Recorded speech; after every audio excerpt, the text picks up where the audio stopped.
Hello, all you hardcores. Hello, all you hardcores. How are you doing? Welcome to part two. I'm just waiting for Terry to log on.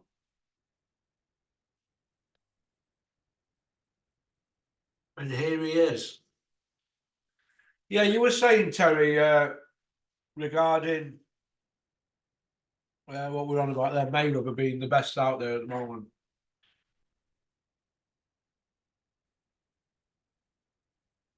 Are you there, Terry? Earth calling Terry.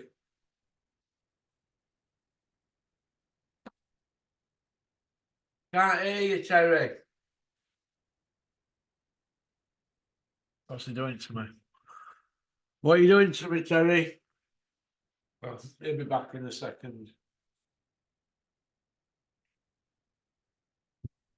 We need to get Kent on, don't we? Haven't been on for a bit. Mate, can you hear me? Yeah, I can hear you. Don't know what happened there. Apologies for that. Don't worry about it. Yeah, No, so I was just saying, if you think about it, and here's where Hearn was kind of smart, because Hearn kind of saw Mayweather retire, and he thought we could put Joshua into that space. Joshua didn't deliver. Fury was too erratic to deliver, so we've never really filled that void.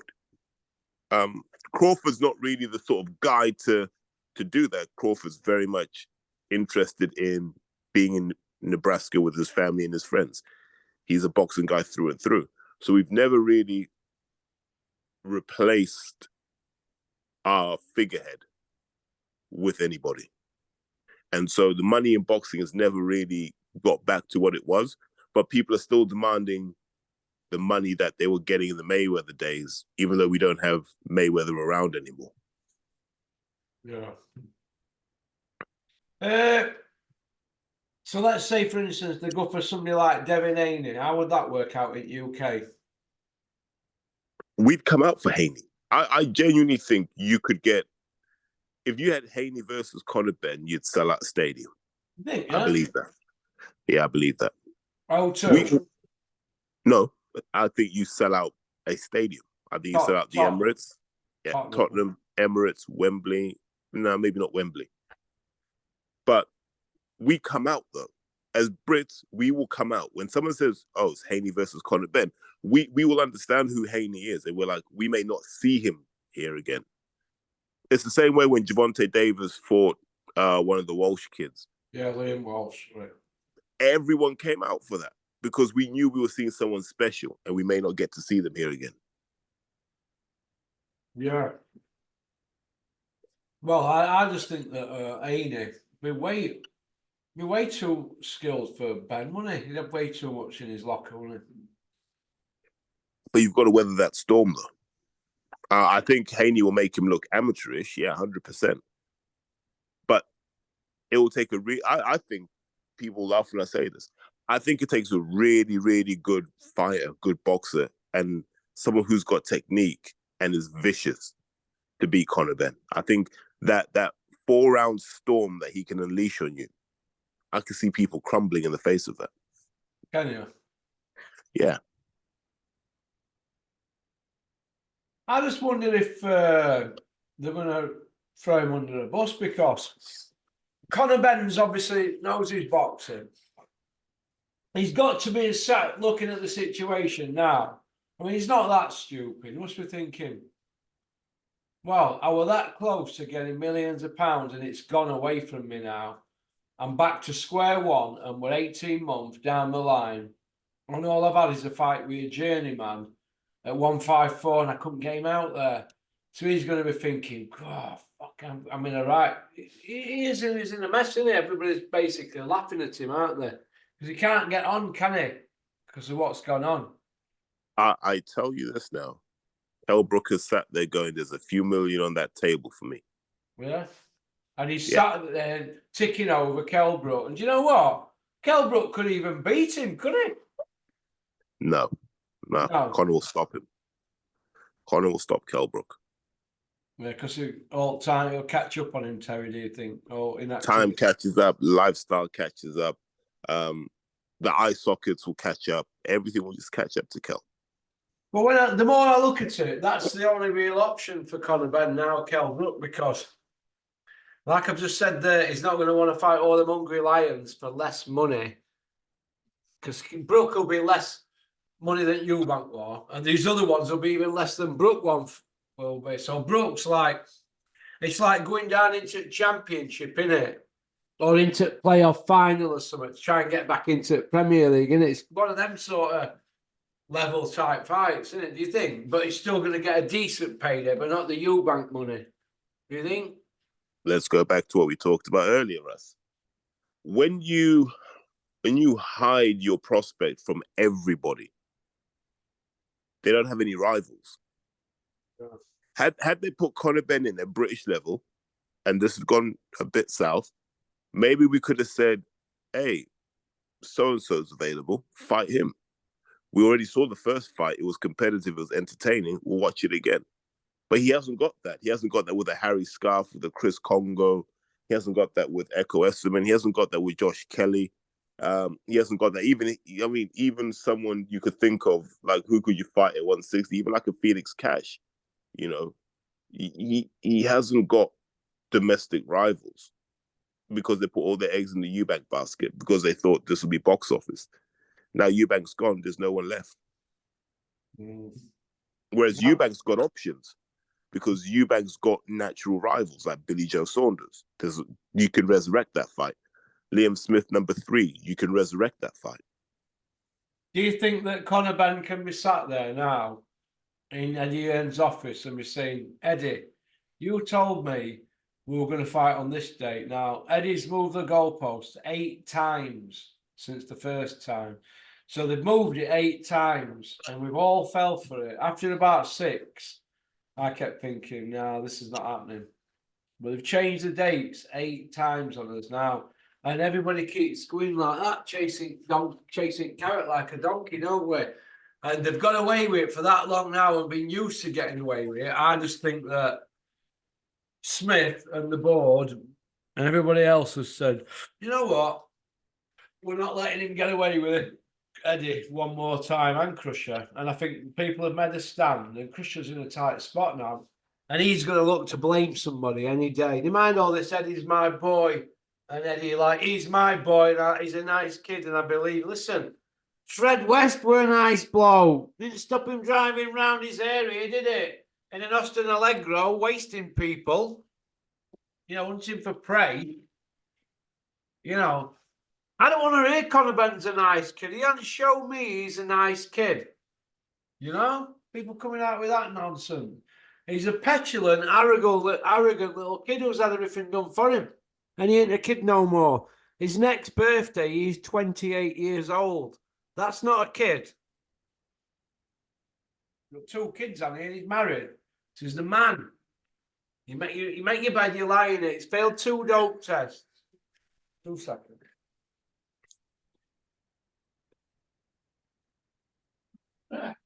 Yeah, go on.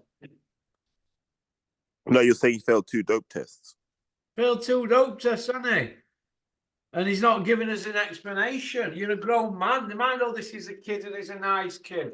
He's not next gen. He's 28 in his next birthday. He's a grown man. He's a millionaire. Yeah, he can fight. He's a grown man. I want to hear, oh, this is a kid and he's a nice kid. A lot of rubbish.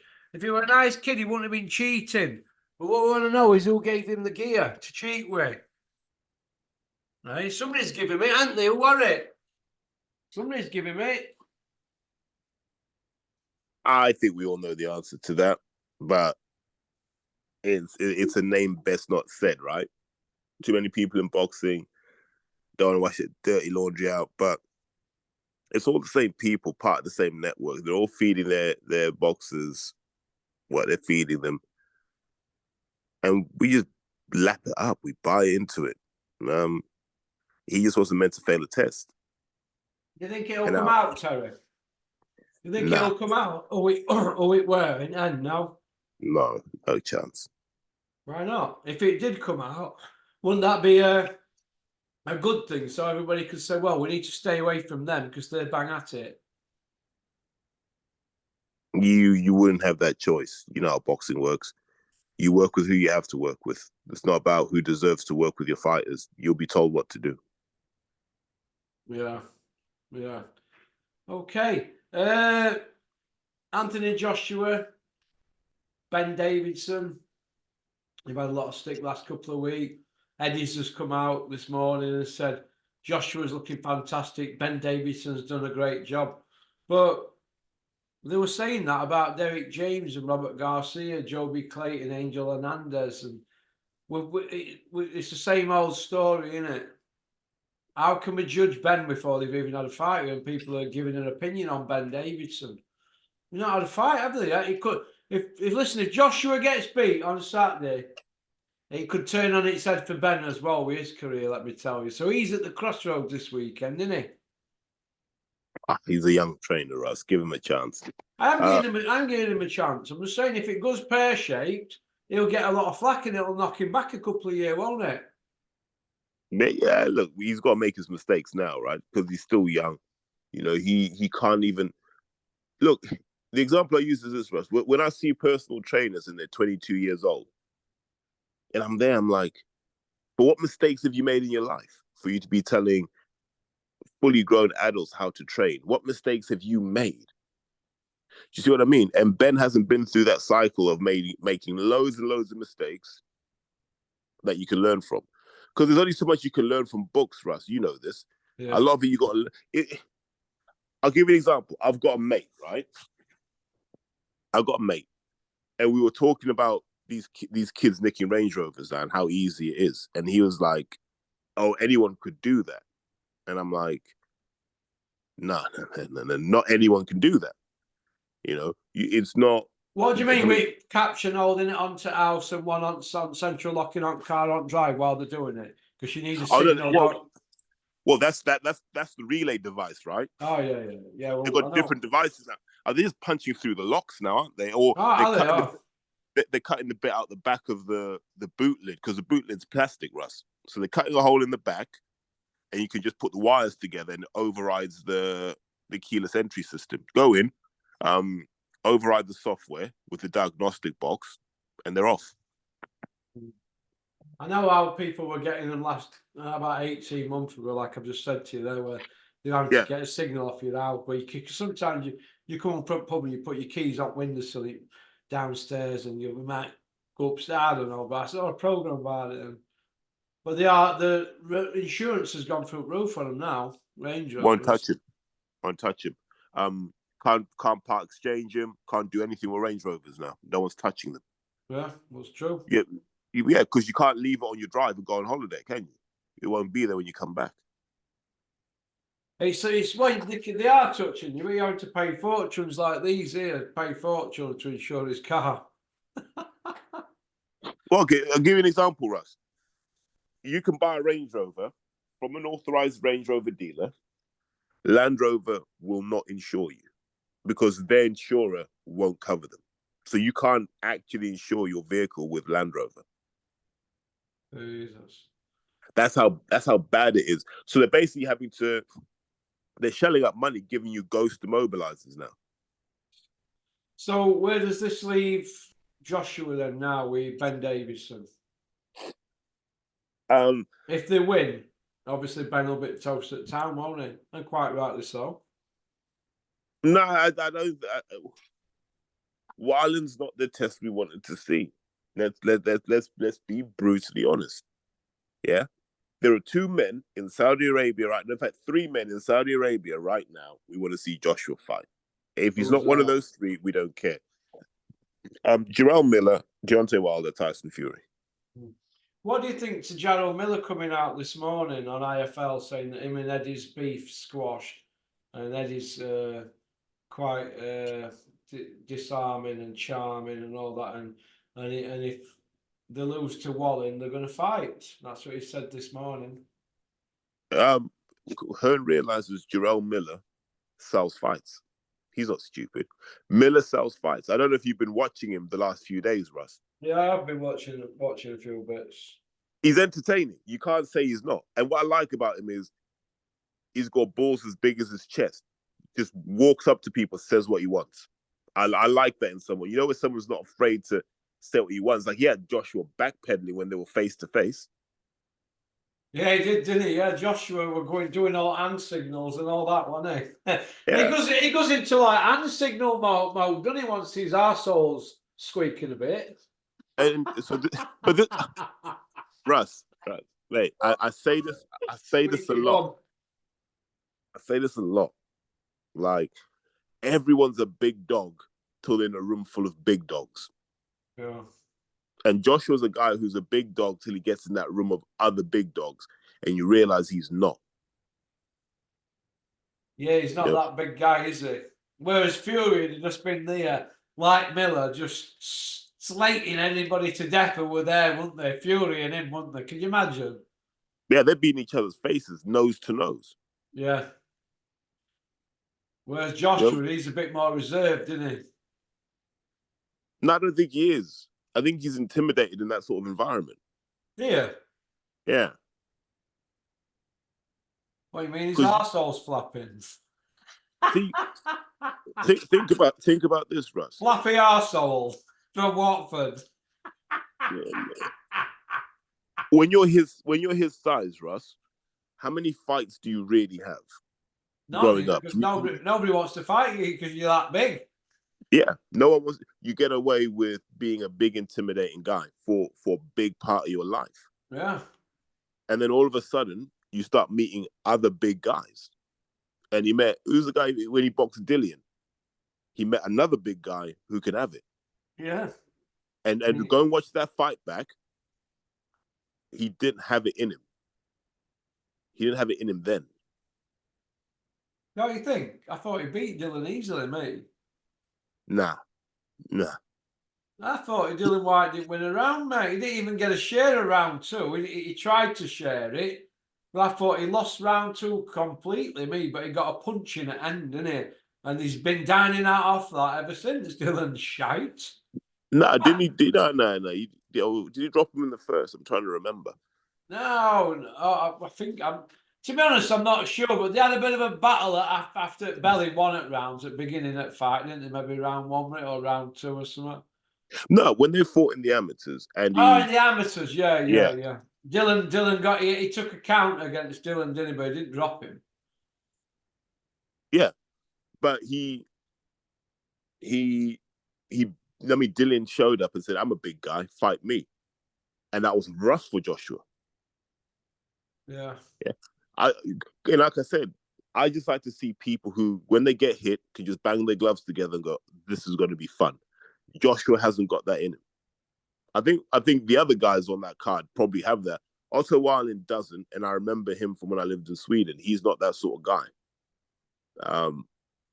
So Joshua should win that. But those other guys are monsters, Porky. Like they're monsters. They're guys who will have it with Joshua. And I don't think Joshua's the guy who will have it with them. Yeah, when I look at the heavyweight division at the moment, there's going to be some surprises coming through, isn't there, soon? In another year. I mean, you know me, man. I just say scatter the belts and let's just get on with it. I'm bored of waiting for people to fight each other. Just scatter the damn belts. What do you think to Aslam Makhmedov against Caballero? The more I look at that fight, the more it's very intriguing, you know, for a purist. Is Caballero the kid that fought Chisora and there was an absolute stinker?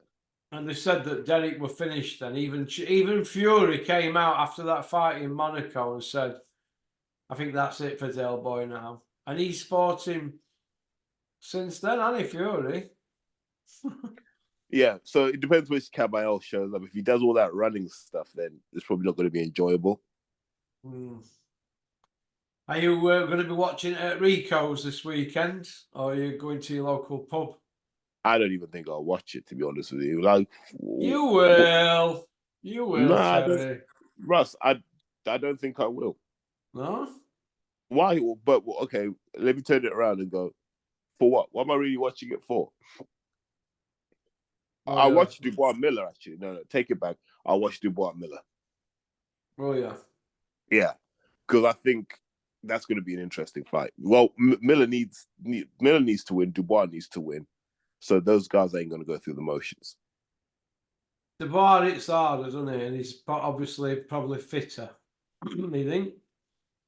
I don't know if he's fitter, man. Like Miller, as big as Miller is, like that guy's throwing 80, 90 punches round after round.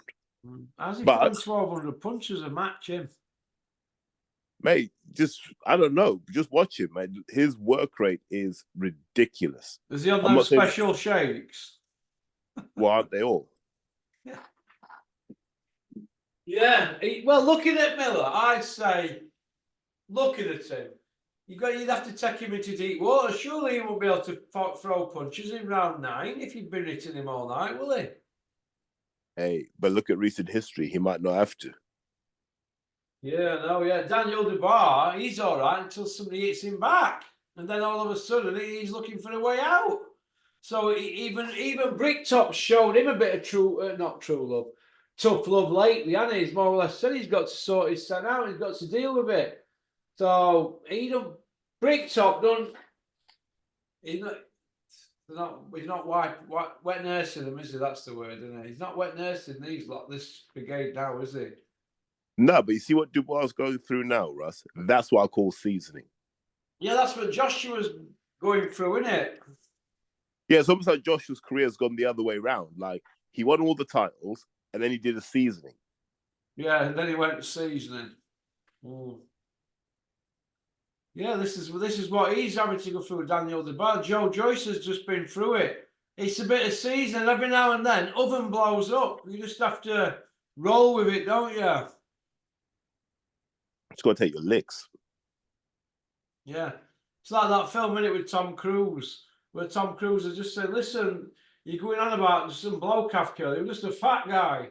He says, thousands died in Hiroshima or something, did he? Just got to roll with it, mate. That's what we were telling Jamie Foxx, wasn't he? Which film was that? Collateral. I watched it last night. Michael Mann. It's a Michael Mann film, isn't it? Yeah, good director he was. He did Heat. Did he do Heat? Yeah. Heat, yeah. And he did the original Miami Vice in 80s. Yeah. But okay then, Joseph Parker against Deontay Wilder. Does Parker get through the first round? Yes or no? I think he does, but mainly because of fear, to be honest with you. Mainly because of what? Fear. Fear, yeah? Yeah. As soon as he tries to open up and box and he gets caught, there'll be curtains. You reckon? Yeah. Well, we're going to see how. Could you imagine if Joseph Parker managed to pull that off? We'd never call him the Stinkinator ever again, would they? He'd be our hero. You could be our hero. He'd be a hero, wouldn't he? Mate, he'd be able to eat a hero sandwich. Mate, it'll be the worst thing. It'll be the worst thing for boxing if he did. Do you know what I'm fed up for watching at the moment? American films where somebody orders a hero sandwich. Does anybody even know what a hero sandwich is? And how come we haven't got sandwiches like that in England? They're just called like ham and mustard in England or cheese and pickle. Why have we got a hero sandwich in England? Because I'd have one every day. Imagine me as a 10-year-old and be like that. Come here with my hero sandwich. It makes it more exciting, doesn't it? Calling it a hero sandwich than the cheese and pickle. I'm watching Casino yesterday, and that Blues turned up at this house with Tommy. Not Tommy. What's he called? Nicky Santoro. Yeah, they turned up to shoot somebody in Vegas, and he's, what are you doing? You turned up with a fucking hero sandwich. You had a sandwich in tinfoil in his hand. And bloke thought it was a gun. And I goes, it's a hero sandwich. You don't have them where I'm from. That's a great film. J.O. Patia, IBF have stripped him. What do you make to that? He's not budged though, has he? He's still staying in Saudi. Mate, goes to show the belts are irrelevant. Yeah, he's chosen money over legacy. Imagine signing a contract where you actually have to spar Tyson Fury after you finish fighting. You know what I mean? Do you think this show this weekend, Terry, is going to show everybody that we just don't need belts? Do you think this is what it'll show this week, that belts are not needed and that we can move forward without them? Because I think The belts have been irrelevant for ages, Russ. yeah, but this weekend there's going to be that all the eyes of the world's going to be on the Riyadh. Saudi. I don't. And there ain't a belt in sight, is there, for heavyweights? I don't think anyone outside of us is going to be watching on Saturday night. Don't you? No. Well, we'll see. We'll see, won't we? Because other than like the boxing fraternity worldwide, other than that, there won't be many others watching this. Is that what you're saying? No, because no one's talking about it now. Dripping Tap will be watching it. The drip. No, but Russ, yeah, when you go out to Morrison's or Sainsbury's or wherever it is, who's talking about Saturday? No one. Yeah, you know what, mate? You might be right. The man in the street ain't talking about it. You know, the man who you bump into when you get you go get some milk in the morning from Spa, and you don't see the man in the street talking about this. They're usually going on about Premier League or something. Or did you watch that game last night?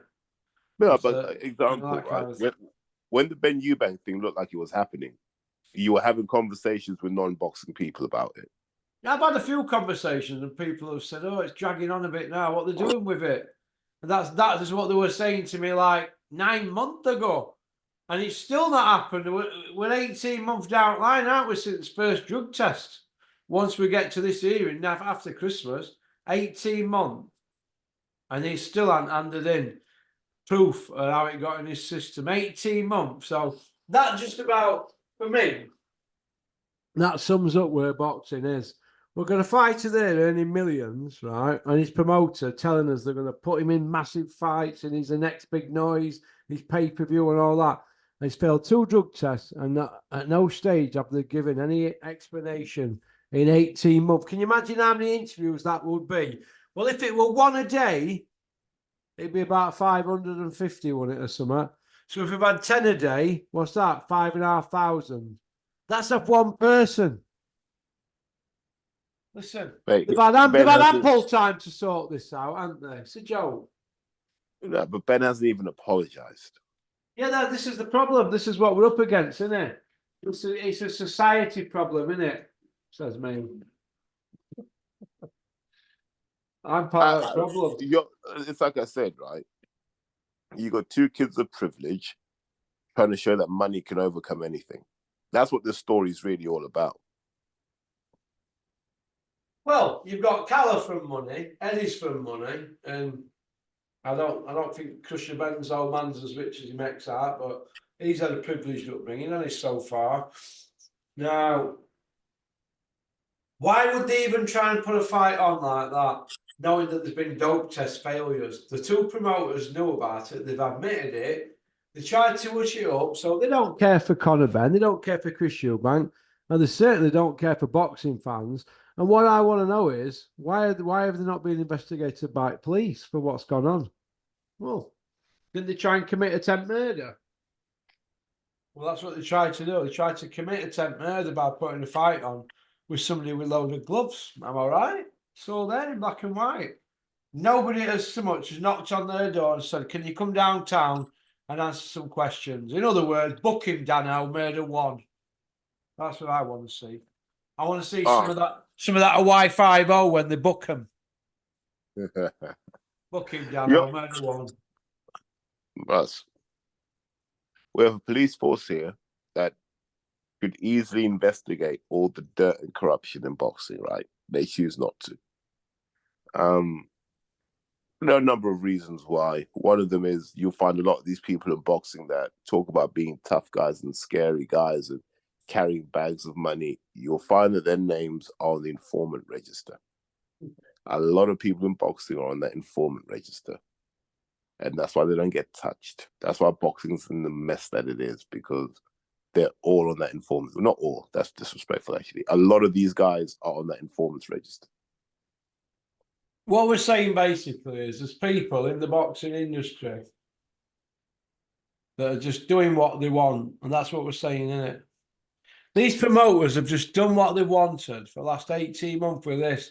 And whenever they're pinned down into a corner by their pals on YouTube or their pals in the print media, they never really questioned or held to account for what they've done, these promoters, because they surround themselves by the people who are going to ask them the right questions. And us, the proper boxing people, proper boxing fans that are asking it, we just get held in contempt by them, don't we? It's like we don't matter. That's how I look at it. And then it filters into mainstream. You've got everybody buying into the lies. And that's why I personally do my channel, because I don't like all that. I like fair play. I just think this has left a bad taste in my mouth for 18 months this time. My question back to everyone is, why are they still watching IFL? Why are they still watching Boxing Social? Why are they still watching Talk Sport or listening to Talk Sport? Why are people still wasting their time doing this? You know why, Russ? Why? Most boxing fans love a bit of gossip. Yeah, they don't care, do they? The people you find, and this is what I find interesting as well, right? I was watching a YouTube video. It was about women's bodybuilding. Just random fucking shit people send. So I shouldn't swear on your channel. Apologies. All right, mate. Random stuff people send me. And I was looking at the guys that were interviewing this woman. So this woman, you know, you see her, man. She's juiced to the gills. Looked like Conor Benn, basically. Right? And you got these two lads, and they genuinely look like they just come out their cave somewhere near Windermere. Do you know what I mean? Like, they look like the people who couldn't hold a 5 kilo dumbbell above their heads. And it's the same with boxing. Train spotters. Plane spotters, probably guys you wouldn't trust outside of school. Yeah. And that's the problem we've got with boxing. A lot of the people who consume boxing content are people that if it kicked off next to you, you'd see them tying their shoelaces, right? So they don't make independent decisions. They watch IFL because everyone else watches it. They watch Boxing Social because everybody else watches it. And that's what they are. Yeah. If boxing fans, Russ, remember when they announced that Super League? They said, yeah, we're going to do the Super League and we're always going to sack off the Premier League and we're going to go and play football against Juventus every season. Yeah. And what happened? Yeah. Real fans said, not on our watch. No, we're not having it. They showed up, right? They showed up and they said, you're not doing that. You don't have that in boxing. We don't have that now. They did in football, didn't they? The fans. Yeah. Yeah, well, we haven't got that, have we, in boxing? We've got people that will go, yes, I did. Yes, please, I did. It's like Blockbusters, isn't it? Yes, please, Bob. Right. You've got people whose whole internet life is built on defending promoters they've never met in real life. Defending? Oh, my God. Eddie only has to shake their hands at a show and that's it. They're going to bat for him. You should see my comment section. They're all Eddie lovers. Weird people, man. Very, very weird people. Like, don't be so tribal about stuff. Like, if it's a good fight, it's a good fight. If it's not, it's not. Just be honest about it. Because the only way we get good fights, Russ, is by demanding them and rejecting the ones that aren't any good. That's true. That is absolutely true, mate. All we can do is just play it by ear at the moment, can't we? Play it by ear. Be honest. We just need to be honest and say, right, this is good and this is baba. This is good and this is baba. Yeah, it's a bit like Roy Keane when they said, Roy, we've accepted a bid from Juventus, and Roy Keane in this newspaper stood, and all you can see is his skinhead at back, and it says on shirt Keane, and it's got Brian Kidd saying, "You are here. Juventus is here." You know, I'm trying to explain to Roy Keane. Because Roy Keane was saying, well, how long flight is it? Eventually, he didn't go to the Keane, but yeah, I see where you're coming from. But it's Groundhog Day, isn't it?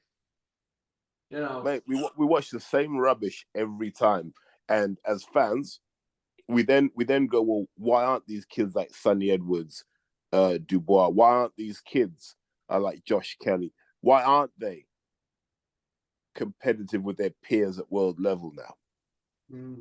Because yeah, I see where you're coming from with Josh Kelly, Venetian, Dubois who's second, Dubois Joyce, and Sonny and Bam. Yeah, Joshua Ruiz and Usyk. Yeah, we don't demand our fighters are tested. Yeah, we don't. We go, oh well, he's just going to get maneuver him into position for a title shot. No. Don't maneuver anybody into position for a title shot. You shouldn't have to.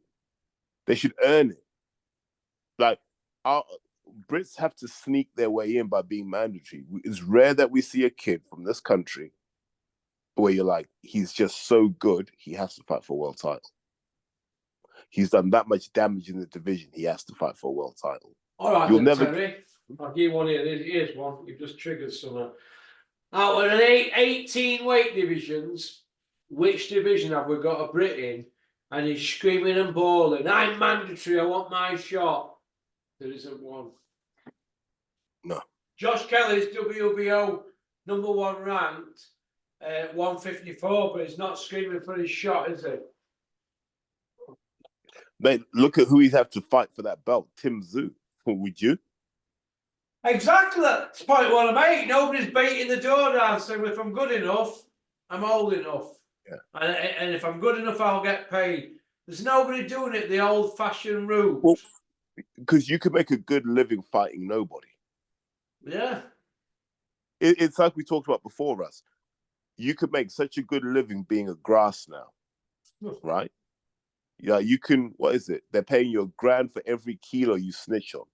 What is that down your way? Anyone. The only tenner bagmen up here, they can't afford kilos up here. No. I was on the phone to someone. Can't say the name, but if ever someone would know about the game, it's this person here, and they were just breaking it down for me.